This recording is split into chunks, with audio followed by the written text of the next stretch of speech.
Welcome back. और अब कुछ बात कर लेते हैं मौसम की। कराची में मौसम सर्द और दर्जा हरारत में कमी आती जा रही है। इसी हवाले से बात करेंगे कराची का मौसम कैसा है। बोल न्यूज़ के नुमाइंदे शाहरुख शाह हमारे साथ मौजूद हैं। शाहरुख, आगाह कीजिए। जी बिल्कुल, देखिए शहर कायद में सर्दी जो है उसकी शिद्दत में इजाफ़ा होता जा रहा है और सर्दी जो है वो मुसलसल बढ़ रही है। गुज़िश्ता चंद रोज़ से सर्दी की शिद्दत में इजाफ़ा हुआ है। आज के हवाले से अगर मैं आपको बताऊं तो आज कम से कम जो दर्जा हरारत रिकॉर्ड किया गया वो 12.1 सेंटीग्रेड रिकॉर्ड किया गया, जबकि जो दर्जा हरारत है वो 14 डिग्री सेंटीग्रेड है।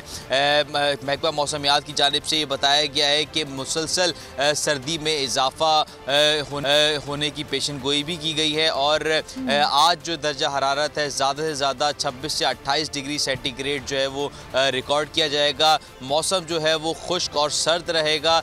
बारिश का कराची में जो है वो इम्कानात नहीं है और सर्दी जो है वो उसमें जो आने वाले दिनों में उसमें सर्दी की शिद्दत में मज़ीद इजाफा होने का इम्कान है। जी ठीक है, शहर कायद के मौसम का अहवाल शाहरुख आपने हमें बताया, बहुत शुक्रिया आपका।